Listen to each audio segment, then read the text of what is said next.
Your brain is shrinking right now. I know that sounds alarming, but I need you to hear this because most people over the age of 60 have absolutely no idea it is happening to them.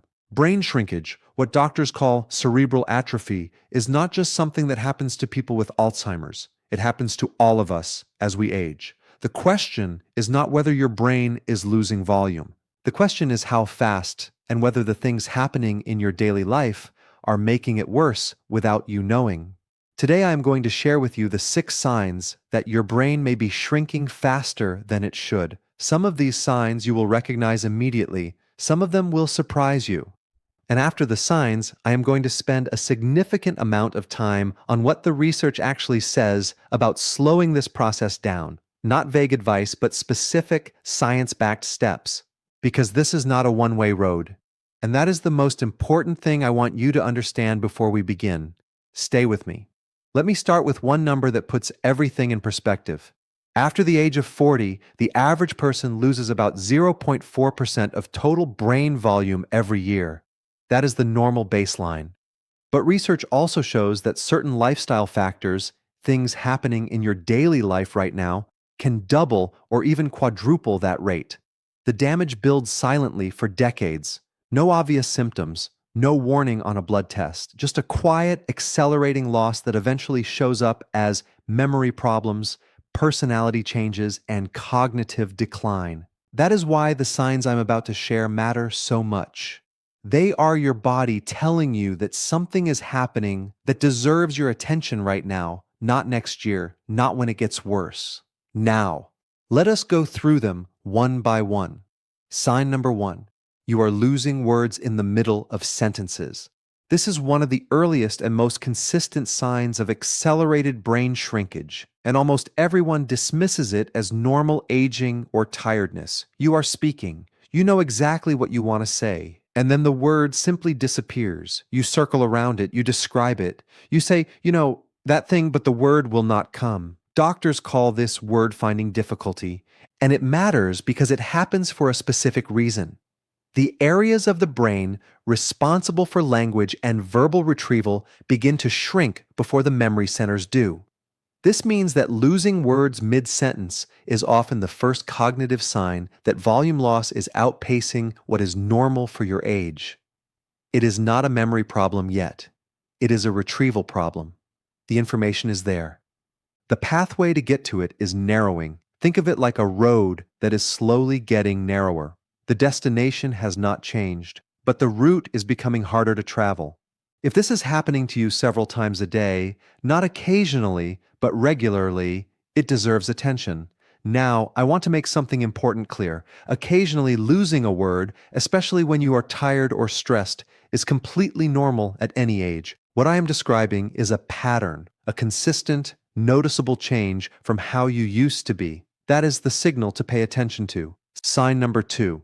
Your processing speed has slowed down noticeably. This one is harder to see in yourself. The people around you may notice it before you do. You need a few extra seconds to follow a conversation. You watch something on television and realize you missed the connection between 2 scenes. Someone explains a set of instructions and you understood each individual word, but you need them to slow down or repeat themselves to put it all together. You may also notice that your reaction time has changed. You used to catch things quickly, make decisions quickly, respond quickly. Now there is a slight delay that was not there before. This slowing is not about intelligence. It has nothing to do with how smart you are. It is about the physical speed at which your brain transmits signals between regions. The brain is connected by what is called white matter, a vast network of fibers that carry signals from one area to another. As brain volume decreases, particularly in this white matter, that signal speed drops. The messages still get through. They just take longer. Research consistently shows that slowed processing speed is one of the most reliable early markers of cognitive decline related to brain atrophy. It shows up on tests before memory loss becomes obvious, and it is measurable, which means it is something doctors can track. If you have noticed this kind of slowing, and if people around you have commented on it, it is worth bringing up with your doctor. Sign number 3, your mood has changed in ways you cannot fully explain. This is one of the most overlooked signs, and also one of the most important. Brain shrinkage does not just affect memory and thinking, it affects personality and emotion. The changes are often subtle enough that you might not even connect them to brain health. You may find yourself more irritable than you used to be, less patient with people you love, quicker to feel overwhelmed by situations that would not have bothered you before. You snap at people and then feel surprised that you snapped, or the change might go the other direction. You may feel a low, flat mood that does not lift the way it used to. Not dramatic depression, just a kind of persistent grayness, a flattening of enthusiasm. Things that used to bring you joy feel a little distant.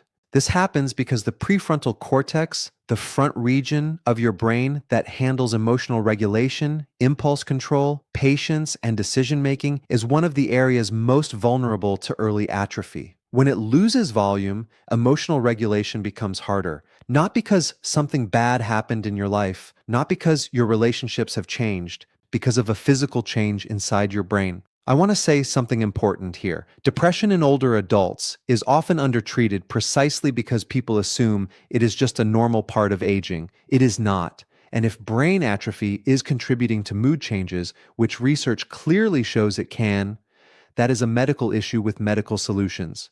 If people close to you have commented that you seem different, more withdrawn, more reactive, less like your old self, take that observation seriously. Other people often see what we cannot see in ourselves. Sign number 4. Your balance and coordination have gotten worse. This sign surprises people the most because most people do not connect balance problems with brain health. They assume it is their knees, or their inner ear, or just a natural consequence of getting older. But here is what the anatomy actually tells us. The cerebellum, the region of the brain that sits at the back of your skull and controls balance, coordination, and fine motor movements, is one of the areas significantly affected by accelerated brain shrinkage. When the cerebellum loses volume, the effects show up in how you move. If you find yourself reaching for walls or furniture more than you used to, if you stumble more, if you feel slightly unsteady when you turn your head quickly or when you walk in the dark. If tasks that require fine coordination, like buttoning a shirt, threading a needle, or picking up small objects, feel more difficult and clumsy than they did a few years ago, your cerebellum may be part of the story. Now, balance problems have many causes. Inner ear issues, medication, side effects, and joint problems can all contribute. But if your balance has been declining and your coordination has changed, and especially if other signs on this list are also present, the brain is a piece of the puzzle worth investigating. Falls are one of the leading causes of serious injury and loss of independence in adults over 65. And because balance problems can have brain-related origins, addressing them early through balance training, exercise, and medical evaluation is genuinely important. Sign number 5. Your sleep has become fragmented and you wake up feeling unrefreshed. Most people accept poor sleep as an inevitable part of getting older. They have been told that sleep just gets lighter with age, that waking up during the night is normal, that feeling tired in the morning is just how it is now. But what the research actually shows is much more specific and more concerning. During deep sleep, your brain activates what is called the glymphatic system. Think of this as the brain's overnight cleaning service. It is a network of channels that opens up specifically during deep sleep and flushes out metabolic waste, including a toxic protein called beta amyloid, which is the same protein that accumulates in the brains of people with Alzheimer's disease. When you sleep fewer than 6 hours a night, or when your sleep is constantly broken and you are never reaching deep restorative sleep, that cleaning process does not work properly. Waste accumulates, inflammation increases, and over time, the structural damage compounds. Multiple studies show that people sleeping fewer than 6 hours per night consistently show greater shrinkage in the hippocampus, the brain's primary memory center, compared to those getting 7 to 8 hours. Not over decades, over years. The effect is measurable and significant. And here is something that almost nobody talks about: sleep apnea. Sleep apnea is a condition where breathing repeatedly stops and starts during sleep. Most people who have it do not know. Their partner may have mentioned snoring. They may wake up with headaches. They feel exhausted no matter how many hours they sleep, but they assume it is just aging. Sleep apnea deprives the brain of oxygen repeatedly through the night. It prevents deep sleep. It raises blood pressure. And research shows that people with untreated sleep apnea have significantly higher rates of brain atrophy and cognitive decline. The critical point is this: sleep apnea is diagnosable and treatable. If you snore heavily, if you stop breathing during sleep, if you wake up gasping or with headaches, if you feel chronically exhausted despite sleeping, please ask your doctor about a sleep study. This is one of the most actionable things on this entire list. Sign number 6. You have been taking a common medication that quietly depletes a critical brain nutrient. This is the sign almost nobody talks about, and it may affect more people watching this video than any other sign. The nutrient is vitamin B12. Research from Oxford University found that people with low vitamin B12 levels were more than 6 times as likely to experience accelerated brain volume loss compared to those with adequate levels. 6 times. That is not a small finding, and here is what makes this especially important for older adults. After the age of 50, the stomach naturally produces less acid. Stomach acid is what allows you to absorb B12 from food. This means that even if you are eating foods that contain B12 DOS, meat, eggs, dairy, your body may not be absorbing enough of it. You can eat perfectly well and still be deficient. On top of this, 2 of the most commonly prescribed medications for people over 60 directly reduce B12 absorption. Metformin, used for blood sugar, and proton pump inhibitors, used for acid reflux, commonly sold as omeprazole, both deplete B12 over time. Many people take these medications for years without anyone checking their B12 levels. What makes this so dangerous is that B12 deficiency can exist for years with no obvious symptoms. And then the cognitive effects begin: memory problems, confusion, mood changes, and by the time someone investigates, the brain atrophy has already been building. The good news, and I want to be clear about this because it is genuinely good news, B12 deficiency is one of the very few causes of accelerated brain atrophy that is potentially reversible. A simple blood test can check your levels. If they are low, supplementation can begin. And in a clinical trial published by researchers at Oxford, supplementing B vitamins for 2 years reduced the rate of brain atrophy by 30% in people with mild cognitive impairment. 30%. If you are over 60, if you take metformin or acid-reducing medication and you have never had your B12 checked, please ask your doctor for that test at your next appointment. Now, let us talk about the causes, because understanding what is driving faster than normal brain shrinkage is just as important as recognizing the signs. The first accelerator is high blood pressure, and this one is extremely common and extremely underappreciated. Your brain is served by millions of tiny blood vessels. These small vessels are extraordinarily sensitive to pressure. When blood pressure is chronically elevated, even at levels that seem only mildly high, it damages these small vessels over time. This damage restricts blood flow to neurons, causes micro-injuries in the brain tissue, and accelerates atrophy, particularly in the white matter that connects brain regions. What makes this especially important is that many people with high blood pressure have no symptoms whatsoever. They feel completely normal.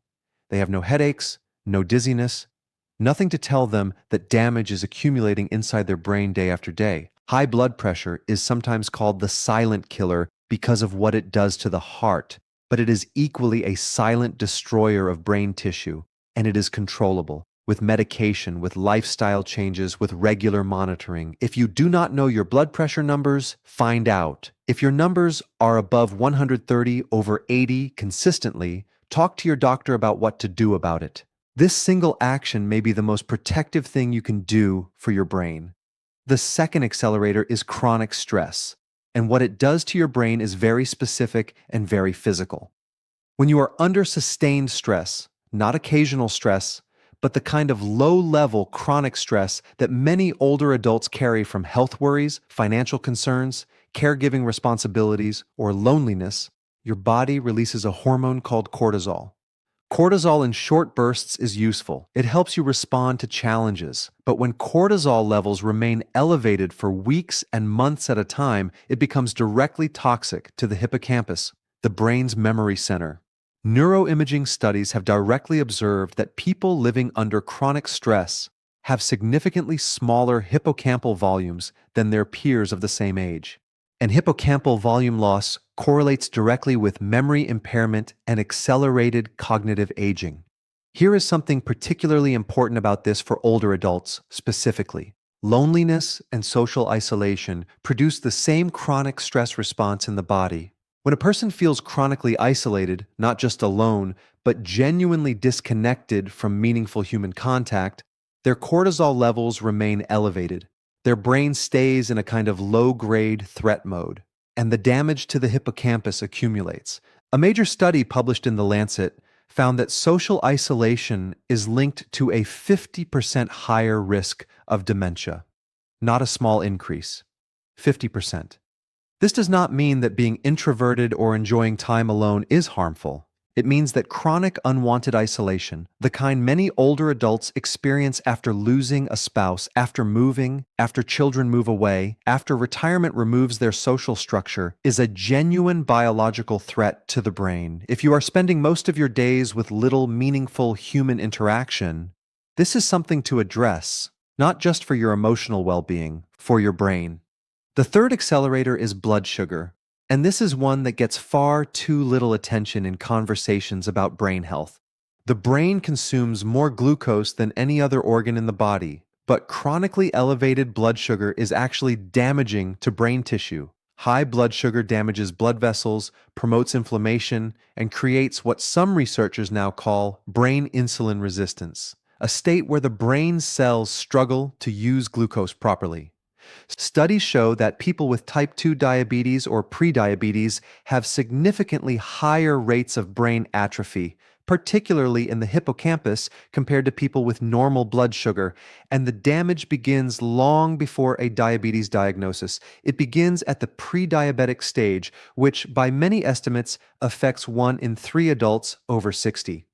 Uncontrolled blood sugar is not just a metabolic problem, it is a brain health problem. And again, it is something that can be measured with a simple blood test and addressed with specific actions. Now, the part most people are waiting for. What can you actually do? And I am going to be specific here, not vague lifestyle advice, specific researched steps with evidence behind them. Step 1. Aerobic exercise. This is consistently the most powerful intervention for brain health that research has identified, and the effects are not just about slowing decline. Aerobic exercise has been shown to actually increase brain volume. In a landmark study published in the Proceedings of the National Academy of Sciences, sedentary older adults who performed aerobic exercise 3 times per week for 1 year showed a 2% increase in hippocampal volume. 2% air in a brain region that is actively shrinking with age. The researchers described it as reversing 1 to 2 years of age-related shrinkage. The mechanism is a protein called BDNF, brain-derived neurotrophic factor. Aerobic exercise powerfully stimulates BDNF production. BDNF acts like a fertilizer for brain cells. It promotes new neuron growth, protects existing neurons, and strengthens the connections between them. You do not need to run marathons. Brisk walking for 30 minutes, 5 days a week, is enough to produce meaningful effects. The key word is aerobic. Your heart rate needs to be elevated. A slow stroll does not produce the same BDNF response. If you have been mostly sedentary, start with 15 minutes a day and build up. The research is clear that even modest increases in aerobic activity produce measurable brain benefits. Step 2. The Mediterranean diet. This is the dietary pattern with the strongest and most consistent evidence for brain health. And I want to give you the specific findings rather than just telling you to eat more vegetables. Cohort studies examining brain structure have found that people who follow the Mediterranean diet more closely have larger hippocampal volumes, the brain region that is most critical for memory and most vulnerable to early atrophy. In one study, each 1 point increase in Mediterranean diet adherence corresponded to brain volume equivalent to being 10 months younger in age. A comprehensive meta-analysis published in 2025 examining data from studies between 2000 and 2024 found that adherence to the Mediterranean diet was associated with a 30% reduced risk of Alzheimer's disease and an 18% reduced risk of dementia overall. What is the Mediterranean diet in practical terms? Olive oil as your primary fat, abundant vegetables and fruits every day, legumes, lentils, chickpeas, beans, several times per week. Fish at least twice per week. Whole grains, moderate amounts of nuts, especially walnuts, very limited red meat and processed food. The specific foods that research links most strongly to brain protection are walnuts, green tea, extra virgin olive oil, fatty fish like salmon and sardines, berries, and leafy greens like spinach. You do not need to overhaul your entire diet overnight. Start with one change. Add walnuts to your breakfast. Replace one red meat meal per week with fish. Use olive oil instead of butter. Small consistent changes compound over time. Step 3. Protect your sleep with specific intention. We covered why sleep matters for the brain. Now let us talk about what to actually do about it. First, if you snore heavily, wake up exhausted, or your partner has noticed that you stop breathing during sleep, talk to your doctor about a sleep study. Sleep apnea is treatable. The treatment is not complicated, and addressing it can have significant effects on brain health. Second, keep a consistent sleep schedule. Go to bed and wake up at the same time every day, including weekends. Irregular sleep schedules fragment the deep sleep stages where the brain's glymphatic cleaning happens. Third, reduce alcohol in the evening. Many older adults use alcohol to help them fall asleep. What alcohol actually does is disrupt the second half of the night, preventing deep sleep and fragmenting the sleep cycles. You may fall asleep faster, but you sleep less deeply, and it is the deep sleep your brain needs most. Fourth, keep your bedroom cool and dark. The brain drops in temperature during deep sleep. A cool room facilitates this. Even small amounts of light can disrupt melatonin production and shift your sleep architecture. Step 4. Check these 4 blood markers. The 4 tests I recommend asking your doctor about, and all of them are routine blood tests, are the following. Vitamin B12. As we discussed, low B12 accelerates brain atrophy and is more common in older adults than most people realize. This is one of the most actionable and reversible factors. Homocysteine. This is an amino acid in the blood that rises when B12 and folate are low. High homocysteine is strongly linked to accelerated brain atrophy and cognitive decline. Many doctors do not check this routinely, but you can ask for it specifically. Blood pressure, not just once at a doctor's visit, which can be artificially elevated from anxiety, but a home reading pattern over several days. Know your average numbers, fasting blood sugar, and HbA1c. This tells you whether your blood sugar is chronically elevated. If you have never been tested for prediabetes, this is worth knowing. These 4 tests could give you a complete picture of the controllable factors affecting your brain health right now. Step 5. Maintain and invest in social connection. I know this sounds less medical than the other steps, but the evidence behind it is as strong as any of them. Social interaction is cognitively demanding in the best possible way. Conversations require you to listen, process, retrieve information, read emotional cues, and respond quickly. This kind of mental demand stimulates the brain in ways that passive activities, watching television, reading alone, do not replicate. Research shows that people who maintain rich social lives in their 60s, 70s, and beyond show slower cognitive decline and lower rates of dementia, independent of other health factors. Social connection reduces cortisol. It builds what researchers call cognitive reserve, a kind of mental buffer that allows the brain to resist the functional effects of atrophy for longer. If retirement, bereavement, or circumstances have reduced your social world, this is worth actively addressing. A regular commitment of any kind, a weekly class, a volunteer role, a faith community, a regular phone call with a friend, provides the consistent social stimulation the brain needs. The specific activity matters less than the regularity of meaningful human engagement. Let me bring everything together. Brain shrinkage is happening in all of us.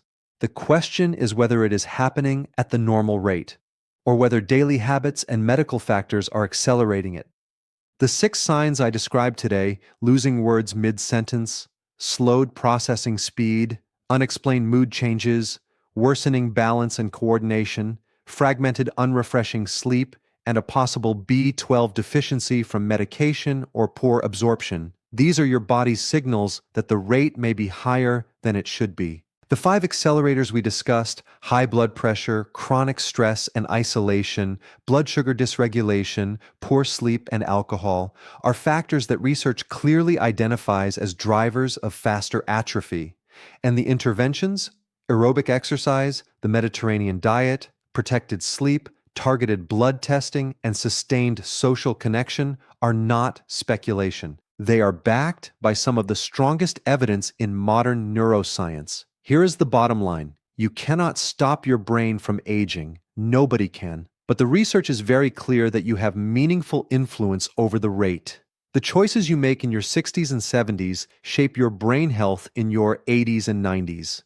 If you recognize yourself in 3 or more of the signs I described today, make an appointment with your doctor and ask for a cognitive baseline assessment. Ask for a B12 check. Ask about your blood pressure and blood sugar. Early detection changes outcomes. And if this video helped you understand something you did not know before, please share it with someone you love who is over 60. This kind of information in the right hands at the right time genuinely changes lives. This video is for educational purposes only. Always speak with your own doctor for personal medical advice. I will see you in the next one.